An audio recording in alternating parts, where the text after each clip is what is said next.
নমস্কাৰ আৰু সকলোকে পুনৰবাৰ মোৰ অন্য এটি ভিডিঅ'লৈ স্বাগতম জনাইছো থাম্বনেল দেখি আপোনালোকে ভিডিঅ'ৰ বিষয়বস্তু গমেই পাইছে গতিকে মই সেই সম্পৰ্কে বেছিকৈ ক'বলৈ নাযাওঁ আসলতে বহুত ধৰণৰ কোৱেশ্চনছ মুলৈ আহি আছিল যে গুৱাহাটী ইউনিভাৰ্চিটিয়ে যি B.Ed এন্ট্ৰেন্স এক্সাম কণ্ডাক্ট কৰিলে তাৰে ৰিজাল্ট কেতিয়া দিব বা গুৱাহাটী ইউনিভাৰ্চিটিৰ আন্ডাৰত কিমানখন B.Ed কলেজ আছে কোত কিমান সিট আছে এনেকুৱা ধৰণৰ বহুত কোৱেশ্চনছ মোক বহুতে সুধি আছিল আৰু আজি মই সেই গুটেইখিনিৰ আনসাৰ এটো ভিডিঅ'ত দিম বুলি ভাবিছো ভিডিঅ'টো অকনমান দীঘল হ'ব পাৰে যেহেতু মই এটা ভিডিঅ'তে গুটেইখিনি কোৱেৰিজ সামৰিবলৈ চেষ্টা কৰিম গতিকে ভিডিঅ'টো শেষলৈকে চাই থাকিব মই গুটেইখিনি আপোনালোকক কৈ যাম আৰু মই আজি গুৱাহাটী ইউনিভাৰ্চিটিয়ে পাবলিশ কৰা লিষ্টখন লৈ আহিছো যিখনত তেওঁলোকে গুৱাহাটী ইউনিভাৰ্চিটিৰ আন্ডাৰত থকা কলেজ কেইখনৰ কথা কৈছে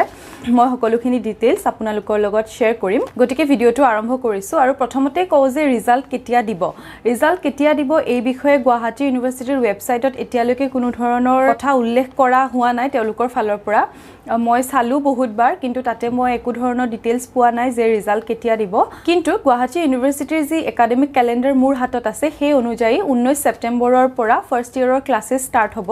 গতিকে যদি 19 সেপ্টেম্বৰৰ পৰা ক্লাছেছ ষ্টাৰ্ট হয় গতিকে তাৰ আগত ৰিজাল্ট দিব আৰু যেহেতু এডমিশন প্ৰচিডিউৰখিনিত 10 দিন 15 দিন লাগি যায় গতিকে আশা কৰিব পাৰি যে আগষ্ট মাহৰ শেষলৈকে বা সেপ্টেম্বৰ মাহৰ প্ৰথম সপ্তাহত গুৱাহাটী ইউনিভাৰ্চিটিয়ে B.Ed এন্ট্ৰেন্সৰ ৰিজাল্ট দিব আৰু ইয়াৰ পাছত মই আপোনালোকক ক'বলৈ খুজিছো যে গুৱাহাটী ইউনিভাৰ্চিটিয়ে ৰিজাল্ট কি ধৰণে পাবলিশ কৰিব বহুতে ভাবি আছে গুৱাহাটী ইউনিভাৰ্চিটিয়ে মেৰিট লিষ্ট দিব আৰু তাৰ পাছত সেই মেৰিট লিষ্ট অনুযায়ী আপোনালোকে গুৱাহাটী ইউনিভাৰ্চিটিৰ আন্ডাৰত থকা B.Ed কলেজত এডমিশন ল'ব কিন্তু গুৱাহাটী ইউনিভাৰ্চিটিয়ে মেৰিট লিষ্ট পাবলিশ নকৰে গুৱাহাটী ইউনিভাৰ্চিটিয়ে এখন ৰেংক লিষ্ট পাবলিশ কৰিব আৰু সেই ৰেংক লিষ্টখনত যিমানখিনি ক্যান্ডিডেটছে গুৱাহাটী ইউনিভাৰ্চিটিৰ B.Ed এন্ট্ৰেন্স এপিয়াৰ কৰিছে সেই সকলোখিনি ক্যান্ডিডেটছৰ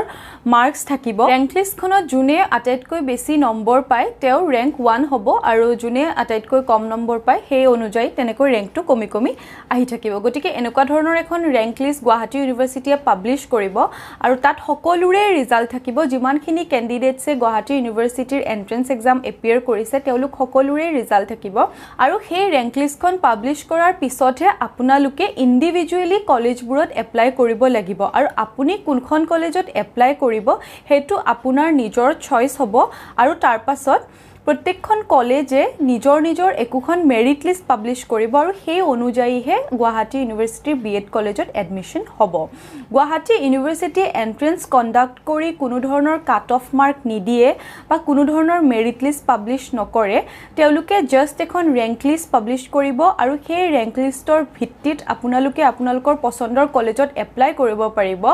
আৰু তাৰ পাছত আপোনালোকে এপ্লাই কৰা কলেজ কেইখনে যি মেৰিট লিষ্ট পাবলিশ কৰিব সেই মেৰিট লিষ্টৰ ভিত্তিত আপোনালোকে এডমিশন পাব ইয়াৰ পিছত আহিছো আপোনালোকে কোট এপ্লাই কৰিব মই আপোনালোকক এটা কথা সাজেষ্ট কৰিম যে যিমান বেছি কলেজত পাৰে সিমান বেছি কলেজত এপ্লাই কৰিব আপোনালোকে এটো চাব যে যদি আপুনি এখন কলেজত এডমিশন পায় তেন্তে আপুনি তাত থাকি B.Ed কৰিবলৈ আপোনাৰ সুবিধা হ'বনে নহয় কাৰণ B.Ed টো এটা ৰেগুলাৰ কোৰ্স হয় আৰু ইয়াতে সদায় ক্লাसेस এটেন্ড কৰিব লাগে এটেন্ডেন্সৰ বহুত বেছি গুৰুত্ব আছে B.Edত গতিকে আপোনালোকে হেতু চাব যে আপুনি যিখন কলেজতে এপ্লাই নকৰে কিয় তাত থাকি আপুনি পঢ়াশুনা কৰিব পাৰিবনে নোৱাৰিব আৰু তেনেকুৱা আপুনি যিমান কেখন কলেজ ভাবে যে আপোনাৰ সুবিধাজনক ভাবে আছে গতিকে তেনেকুৱা প্ৰত্যেকখন কলেজতে আপোনালোকে এপ্লাই কৰক কাৰণ বহুত ক্ষেত্ৰত B.Edত এনেকুৱা হয় যেহেতু গুৱাহাটী ইউনিভাৰ্চিটিয়ে দিয়ে এখন ৰেংক লিষ্ট আৰু বহুত তলৰ ৰেংকেও কেতিয়াবা সিট পাই যায় কিছুমান কলেজত যেহেতু গুৱাহাটী ইউনিভাৰ্চিটিয়ে কোনো ধৰণৰ কাট অফ মাৰ্ক নিদিয়ে গতিকে ৰেংক লিষ্টত থকা প্ৰত্যেকই কলেজত এপ্লাই কৰিব পাৰে আৰু সেই ভিত্তিত বহুতৰ এনেকুৱা হয় যে উজনিৰ ফালৰ বহুত ক্যান্ডিডেটছে হয়তো নামনিৰ ফালৰ কিছুমান কলেজত এপ্লাই নকৰিব পাৰে গতিকে সেই হিচাপে আপুনি যদি নামনিৰ হয় তেন্তে আপোনাৰ নামনিৰ কলেজত চান্সেস থাকিব পাৰে আৰু ইয়াৰ পাছত ক'বলৈ বিচাৰিম যে গভৰ্নমেন্ট কলেজত এপ্লাই কৰিব নে প্ৰাইভেট কলেজত এপ্লাই কৰিব মই এটোৱে কম যে গভৰ্নমেন্ট প্ৰাইভেট বুলি ভাবি নাথাকিব যিমানখিনি কলেজ আছে আপোনালোকৰ সুবিধাজনক স্থানত সিমানখিনি কলেজতে আপোনালোকে এপ্লাই কৰক কাৰণ গভৰ্নমেন্ট কলেজত সিট আছে যদিও পাবলৈ অকনমান অসুবিধাৰ কিছুমান কথা আছে সেই কাৰণে অকল গভৰ্নমেন্ট কলেজ কেইখনকে টাৰ্গেট কৰি নাথাকিব B.Edৰ ক্ষেত্ৰত গভৰ্নমেন্ট কলেজ বহুতে কম আছে মাত্ৰ 8খন গভৰ্নমেন্ট কলেজ আছে আৰু তাতে বেছি কেইখনতে 50টাকৈ সিট আছে কিন্তু সেই 50টাৰো গুটিকেইটা সিট আসলতে ফ্ৰেছ ক্যান্ডিডেটছে নাপায় ফ্ৰেছ ক্যান্ডিডেটস অৰ্থাৎ যিখিনি ক্যান্ডিডেটছে গুৱাহাটী ইউনিভাৰ্সিটিৰ B.Ed এন্ট্ৰেন্স এপিয়াৰ কৰিছে কাৰণ বহুতখিনি ডেপুটেড টিচাৰ B.Ed কৰিবলৈ আহে আৰু ডেপুটেড টিচাৰ অৰ্থাৎ তেওঁলোকে বৰ্তমান শিক্ষকতা কৰিয়ে আছে কিন্তু তেওঁলোকৰ B.Ed কৰা হোৱা নাছিল আৰু তেওঁলোকক চৰকাৰৰ ফালৰ পৰা B.Ed কৰিবলৈ ইনষ্ট্ৰাকচন দিয়া হয় গতিকে গভৰ্নমেন্ট কলেজখিনিত আসলতে ডেপুটেড টিচাৰৰ চান্সেছটো বহুত বেছি হাই থাকে আৰু তেওঁলোকে গভৰ্নমেন্ট কলেজত পায়েই যায় সেই কাৰণে গভৰ্নমেন্ট কলেজত ফ্ৰেছ ক্যান্ডিডেটছৰ সিটস বহুখিনি কমি যায় বহু ক্ষেত্ৰত এনেকুৱা হয় যে গভৰ্নমেন্ট কলেজে 50টা সিটৰ যদি 25টা সিট ফ্ৰেছ ক্যান্ডিডেটছৰ কাৰণে ৰাখে কিন্তু তেওঁলোকে ফ্ৰেছ ক্যান্ডিডেটছক 25টা সিট দিব নোৱাৰে যদি ডেপুটেড টিচাৰ বেছি হৈ যায় আৰু তেনেস্থলত ফ্ৰেছ ক্যান্ডিডেটছৰ সিটটো বহুতখিনি কমি যায় গতিকে সেই কাৰণে মই কম যে আপোনালোকে গভৰ্নমেন্ট কলেজতে B.Ed কৰিম বুলি আশা কৰি নাথাকিব যদি পায় তেন্তেটো খুবেই ভাল কথা এবাৰ আহিছো B.Edৰ এডমিশন লবলৈ যাওতে আপোনালোকে কি কি ডকুমেন্টস লগত লৈ যাব প্ৰথমতেটো আপোনালোকে আপোনালোকৰ একাডেমিক কেৰিয়াৰৰ যিমানখিনি মাৰ্কশিট এণ্ড সাৰ্টিফিকেটস আছে গুটেইখিনি লৈ যাব এটা সেট অৰিজিনাল কপিটোটো নিবই লগতে এটা সেট জেৰক্স কপি লৈ যাব আৰু তাৰ পাছত কাষ্ট সাৰ্টিফিকেট যদি আছে আপোনালোকৰ কাষ্ট সাৰ্টিফিকেট এখন লৈ যাব আৰু লাগিব আপোনালোকক গুৱাহাটী ইউনিভাৰ্সিটিৰ B.Edৰ এন্ট্ৰেন্সৰ কাৰণে এপ্লিকেশন কৰোতে যিখন এপ্লিকেশন ফৰ্ম আছিল সেইখন লাগিব সেইখন আপোনালোকে হয়তো ডাউনলোড কৰি থৈছে আৰু যদি থোৱাও নাই তেন্তে গুৱাহাটী ইউনিভাৰ্সিটিৰ ৱেবছাইটত লগইন কৰি সেইখন ডাউনলোড কৰি ল'ব আৰু লাগিব ৰেংক লিষ্টখনৰ য'ত আপোনালোকৰ নাম থাকিব সেই পেজটোৰ এটা জেৰক্স লাগিব গুৱাহাটী ইউনিভাৰ্সিটিয়ে যিখন ৰেংক লিষ্ট পাবলিশ কৰিব তাত আপোনালোকৰ নামটো যিমান ৰেংকত থাকিব বা আপোনালোকে যিমান মাৰ্কস অবটেইন কৰিছে সেই গুটেইখিনি তেওঁলোকক প্ৰয়োজন হ'ব মেৰিট লিষ্টখন পাবলিশ কৰাৰ কাৰণে ৰেংক লিষ্টৰ গুটেই পিডিএফটো দিব নালাগে যিটো পেজত আপোনালোকৰ নাম আছে আপোনালোকৰ নামটো মাৰ্ক কৰি তাতে জমা দিলে হ'ল আৰু কিবা যদি এক্সট্ৰা লাগে তেন্তে তেওঁলোকে ৱেবছাইটত বা এপ্লিকেশন ফৰ্মখনৰ লগত মেনশন কৰিব আৰু এখন গ্যাপ সাৰ্টিফিকেট লাগিব কিন্তু গ্যাপ সাৰ্টিফিকেটখন আপোনালোকে পিছত দিলেও হয় আৰু যদি আপোনালোকে এতিয়াও বনাই থয় তেন্তে বনাই থব পাৰে আৰু ইনকাম সাৰ্টিফিকেট এখন লাগিব ইনকাম সাৰ্টিফিকেটখন আপোনালোকে ইজিলি সাৰ্কেল অফিস বা এফিডেভিট কৰি কোৰ্টৰ পৰা বনাই আনিব পাৰে ফ্যামিলি ইনকাম সাৰ্টিফিকেট এখন লাগে এখিনি মেইনলি ডকুমেন্টস প্ৰয়োজন হয় আৰু এবাৰ আহিছো আপোনাৰ যদি দুখন বা তিনিখন কলেজৰ মেৰিট লিষ্টত নাম আহে তেন্তে আপুনি কি কৰিব আপুনিটো এপ্লাই কৰোতে 5-6খন কলেজত এপ্লাই কৰিব আৰু প্ৰত্যেকখন কলেজৰে মেৰিট লিষ্ট পাবলিশ কৰা ডেট বেলেগ বেলেগ হয় আৰু লগতে এডমিশন ডেটটো বেলেগ বেলেগ হয় গতিকে আপুনি যদি ভাবিও থাকে যে মই এখন কলেজত লব পাৰিলে ভাল আছিল কিন্তু এনেকুৱা হ'ব পাৰে যে তাৰ আগতে এখন বেলেগ কলেজৰ মেৰিট লিষ্টত আপোনাৰ নাম আহি গ'ল আৰু তেনে ক্ষেত্ৰত আপুনি এডমিশন লবনে নলব মই সাজেষ্ট কৰিম যে আপুনি যিখনতে আপোনাৰ প্ৰথমতে নাম আহে আপুনি এডমিশনটো লৈ লব আৰু যদি আপুনি বহুত বেছি কনফিডেন্ট হয় যে আপুনি সিখন কলেজতো পাব যিখনত আপুনি লবলৈ বিচাৰি আছে তেনেকুৱা ক্ষেত্ৰত আপুনি নলবও পাৰে কিন্তু বেটাৰ যে আপুনি প্ৰথমতে এটা এডমিশন লৈ থক কাৰণ ইয়াত এটা সুবিধা আছে যিটো হৈছে আপুনি নাম উইথড্ৰ কৰিব পাৰে কাৰণ B.Edৰ ক্যান্ডিডেটস বহুত বেছি থাকে সেই কাৰণে কোনোবা এখন কলেজৰ পৰা কোনোবা এটা ক্যান্ডিডেটছে নামটো উইথড্ৰ কৰি বেলেগ এখন কলেজত ললেও সেইখন কলেজৰ ৱেটিং লিষ্টৰ পৰা ভেকেন্ট সিটটো ফিল আপ কৰি দিয়া হয় গতিকে সেই ক্ষেত্ৰত একো প্ৰবলেম নহয় আৰু আপুনি যদি নাম উইথড্ৰ কৰে তেন্তে আপুনি যেটো এমাউন্ট পে কৰিছিলে কলেজখনত হেতু আপোনাক তেওঁলোকে ঘূৰাই দিয়ে হয়তো ঘূৰাই দিওতে 2 দিন সময় লাগিব পাৰে কিন্তু আপুনি ঘূৰাই পাব গতিকে এই ক্ষেত্ৰত মই সাজেষ্ট কৰিম যে আপুনি প্ৰথমতে যিখন কলেজত সিট পায় সেইখনত আপুনি এডমিশনটো লৈ থৈ দিব তেতিয়া আপুনি এটা সেফ হৈ থাকিব যে আপোনাৰ B.Edত এডমিশনটো হৈ গ'ল কাৰণ B.Edৰ কাৰণে ক্যান্ডিডেটছৰ ভিৰ বহুত বেছি আপোনালোকে এক্সাম দিও গমেই পাইছে কিমান ক্যান্ডিডেটছে এপিয়াৰ কৰিছে B.Edৰ কাৰণে সেই কাৰণে ৰিস্ক নলুৱাই ভাল মই কম যে যিখনতে পায় সেইখনতে এডমিশনটো লৈ ল'ব আৰু প্ৰত্যেকখন কলেজে ভাল এবাৰ আহিছো B.Edৰ এডমিশন ফিজ কিমান এডমিশন ফিজটো সকলো কলেজৰে একে নহয় কিন্তু তথাপিও মই আপোনালোকক এটা কথা কম যে 65000 ৰ পৰা 75000 ৰ ভিতৰতে বেছিখিনি কলেজৰ এডমিশন ফিজ হোৱা দেখা যায় গতিকে যদি আপুনি B.Ed কৰিম বুলি ভাবি আছে তেন্তে 65000 ৰ পৰা 75000 এটা অকমান ৰেডি কৰি থৈ দিব কিছুমান কলেজত অলপ কমু হয় আৰু কিছুমান কলেজত বেছিও হ'ব পাৰে হয়তো তথাপিও মইটো এপ্ৰক্সিমেট এমাউন্ট এটা কৈ দিছো আপোনালোকৰ সুবিধাৰ বাবে আৰু এতিয়া মই আপোনালোকক গুৱাহাটী ইউনিভাৰ্সিটিৰ আন্ডাৰত যিমানখিনি কলেজ আছে আৰু তাত কোট কিমান সিট আছে গভৰ্নমেন্ট কলেজ কিমান কেইখন আছে প্ৰাইভেট কলেজ কিমান কেইখন আছে এই গুটেইখিনি ডিটেইলছ দিবলৈ চেষ্টা কৰিম গতিকে বলক কলেজখিনি অকমান চাই লওঁ মোৰ হাতত বৰ্তমান গুৱাহাটী ইউনিভাৰ্সিটিয়ে পাবলিশ কৰা লেটেষ্ট লিষ্টখন আছে যেখন তেওঁলোকে 2022 পাব্লিছ কৰিছিলে আৰু এখন মতে আমাৰো এডমিশ্যন হৈছে আৰু ইয়াত ক্লিয়াৰলি মেনশ্যন কৰা আছে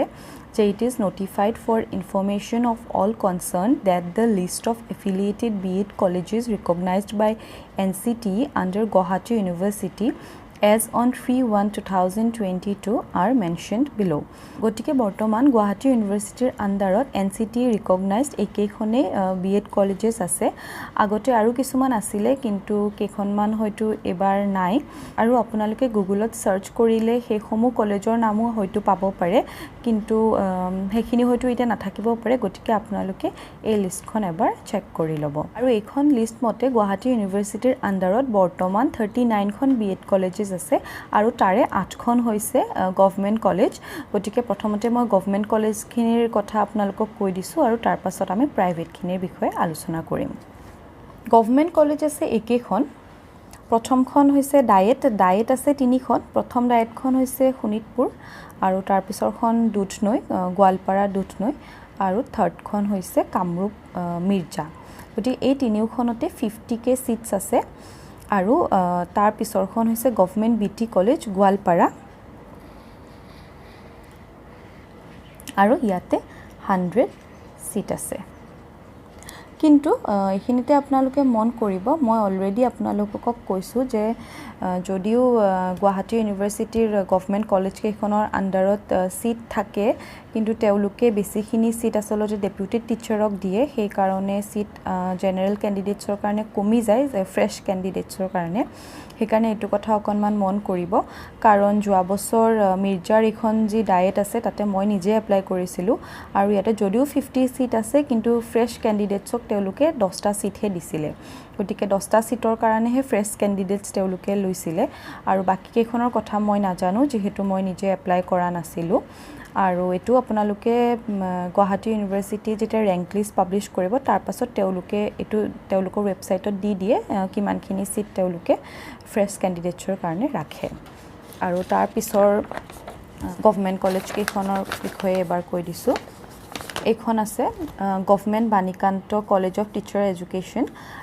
লাচিত নগৰ গুৱাহাটী আৰু এইখনত মই ইয়াতে 50 আৰু 100 মই দুটা লিখি থৈ দিছোঁ কাৰণ মই এখন লিষ্টত পালো যে 50 সিট আৰু এখন লিষ্টত পালো যে 100 সিট গতিকে কিমানটা সিট তেওঁলোকে এবাৰ দিব মই নাজানো যোৱাবাৰ কিন্তু এখনত মই এপ্লাই কৰিছিলোঁ আৰু মই খবৰ লবলৈ গৈছিলোঁ আসলতে আমাৰ পৰা যেহেতু এখন ওচৰতে হয় তেতিয়া মোক তেওঁলোকে কৈছিলে যে তেওঁলোকৰ সিট 100 আছে কিন্তু তেওঁলোকে 50 সিটস ডেপুটেড টিচাৰৰ কাৰণে ৰিজাৰ্ভ কৰিছে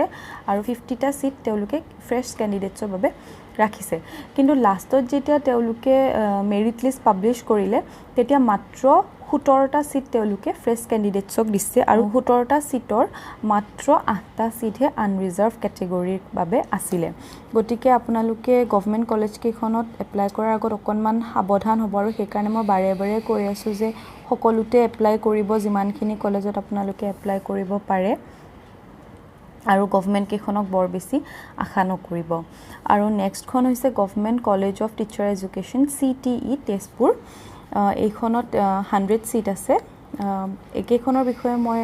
বিশেষ নাজানিম যেহেতু মই নিজে খবৰ কৰা নাছিলোঁ একেখনত গভৰ্ণমেণ্ট শিক্ষণ মহাবিদ্যালয় নগাঁও ডিস্ট্ৰিক্টত আছে এখন ইয়াতে 50 সিট আছে আৰু কলেজ অফ টিচাৰ এডুকেশ্যন মঙ্গলদৈত 50 সিট আছে আৰু মঙ্গলদৈত যোৱা বছৰ গুটেই কেটা সিটে ডেপুটেড ক্যান্ডিডেটছকে দিয়া হৈছিল ইয়াতে ফ্ৰেশ ক্যান্ডিডেটছ লোৱাই হোৱা নাছিল গতিকে মই গভৰ্ণমেণ্ট কলেজ কেইখনৰ বিষয়ে ইমানখিনিয়ে জানো আৰু সেই কাৰণে মই আপোনালোকক মই জনাখিনি কৈ দিলোঁ যাতে আপোনালোকৰ এডমিশ্যন লোৱাৰ ক্ষেত্ৰত অসুবিধা নহয় বা আপোনালোকে অকল গভৰ্ণমেণ্ট কলেজ কেইখনকে আশা কৰি ৰৈ নাথাকে এবাৰ আহিছো প্ৰাইভেট কলেজখিনিৰ বিষয়ে ক'বলৈ প্ৰথমখন হৈছে অসম শিক্ষণ প্ৰশিক্ষণ মহাবিদ্যালয় লংকেশ্বৰ প্ৰাইভেটখিনিত বেছিখিনিত 100 সিটছে আছে বাৰু Ataur Rahman college of education Udmari Barpeta district ইয়াতেও 100 সিট আছে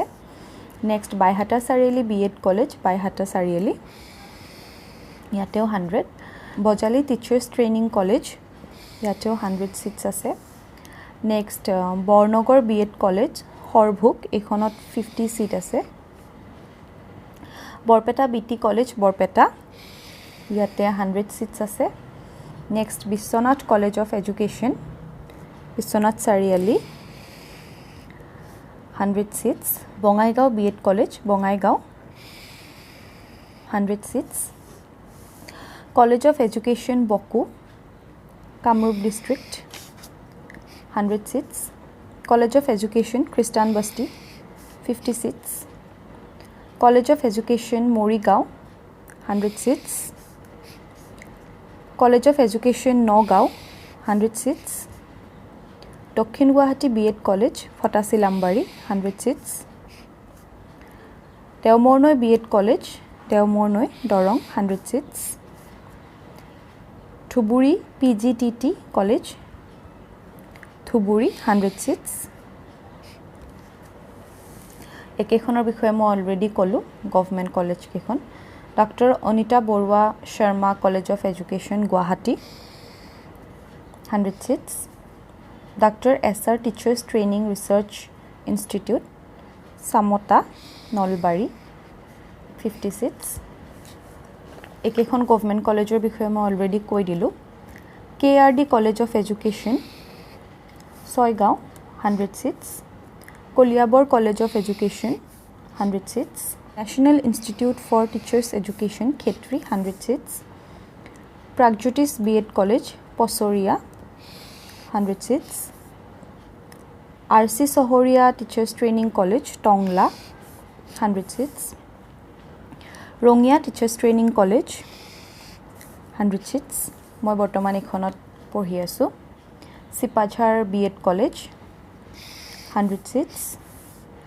Sudharani Doloiram Pathak College of Teachers Education, Tihu, Nolbari District, 100 seats. Teacher Training College, Mirja, 100 seats. West Gauhati College of Education, 100 seats. Nazir Azmol Memorial College of Education, Huzai, 100 seats. Province College, Hunapur, 100 seats. Krishna Bora B.Ed College, 100 seats. HAM AK Rural College of Education, 100 seats. গতিকে এইখিনিয়ে আছিল গুৱাহাটী ইউনিভাৰ্চিটিৰ আণ্ডাৰত থকা B.Ed college আৰু তাত থকা সিটৰ সংখ্যা।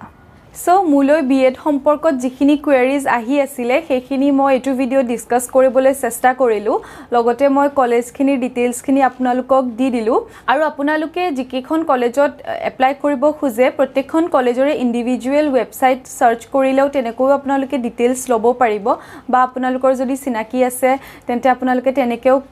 কথা পাতিব পাৰে বা ডিটেইলছখিনি জানিব পাৰিব। মই মোৰ হাতত এভেইলেবল থকা তথ্য অনুসৰি এই ডিটেইলছখিনি আপোনালোকক দিছো। হয়তো কৰবাত কিবা অকনমান হালখলনি হ'বও পাৰে কাৰণ সিটৰ ক্ষেত্ৰত কেতিয়াবা হালখলনি হৈ থাকে হেতু ক'ব নোৱাৰি। গতিকে এডমিশনৰ ঠিক আগে আগে আপোনালোকে চেক কৰিলে হেখিনি গম পাব। আৰু হেখত এটা কথা ক'বলৈ বিচাৰিম যে B.Ed এ ৰিজাল্ট দিয়াৰ পিছত কিন্তু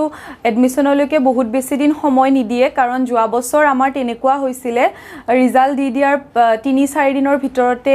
এপ্লিকেশন কৰিবলগীয়া হৈছিল আৰু তেনেকুৱা ক্ষেত্ৰত মই এখন নে দুখন কলেজত এপ্লিকেশন কৰিব নাপালোৱে কাৰণ মই ভাবিছিল এপ্লিকেশন ফৰ্ম দিয়ে থাকিব কিন্তু মাত্ৰ 2 দিনহে এপ্লিকেশন ফৰ্ম ইস্যু কৰিছিল। গতিকে আপোনালোকে অকনমান এলাৰ্ট হৈ থাকিব ৰিজাল্ট দিয়াৰ লগে লগে পাৰিলে কলেজবোৰত এপ্লাই কৰিবলৈ চেষ্টা কৰিব আৰু কোন কেখন কলেজত আপোনালোকে এপ্লাই কৰিব হেতু আগৰ পৰাই ঠিক কৰি থওক ৰিজাল্ট দিয়াৰ লগে লগে যাতে আপোনালোকে এপ্লাই কৰিব পাৰে আৰু বহুত কলেজত অনলাইন হয় বহুত কলেজত অফলাইনও হয়। গতিকে হেখিনি আপোনালোকে নিজে নিজে অকনমান খবৰ ৰাখিলে খবৰ পাব আৰু কলেজৰ ৱেবসাইটবোৰ চেক কৰি থাকিব বা কোনোবা যদি চিনাকি ক্যান্ডিডেটস আছে তেনেকুৱা ধৰণত আপোনালোকে খবৰ কৰিব পাৰে। আৰু ৰঙিয়া শিক্ষক প্ৰশিক্ষণ মহাবিদ্যালয়ৰ কিবা যদি ডিটেইলছ লাগে তেন্তে মুকে ক'ব পাৰিব মই হেখিনি আপোনালোকক হেল্প কৰি দিব পাৰিম যিসকলে ৰঙিয়াত এপ্লাই কৰিবলৈ বিচাৰি আছে। গতিকে এটোৱে আছিল মোৰ আজিৰ ভিডিওটো। আশা কৰো আপোনালোকৰ কোৱেৰিজখিনি মই সলভ কৰিব পাৰিলো আৰু আপোনালোকে মোৰ ভিডিওটো চাই ভাল পালে। যদি ভাল পালে তেন্তে নিশ্চয়কৈ লাইক এটা কৰিব লগতে আপোনালোকৰ বন্ধু মহলৰ লগত শ্বেয়াৰ কৰিব আৰু যিসকলে পোন প্ৰথমবাৰৰ বাবে মোৰ চেনেললৈ আহিছে তেওঁলোকে যেন মোৰ চেনেলটো সাবস্ক্ৰাইব কৰি দিয়ে। আকৌ এটি নতুন ভিডিওৰে সোনকালে লগ পাম। Bye bye, take care.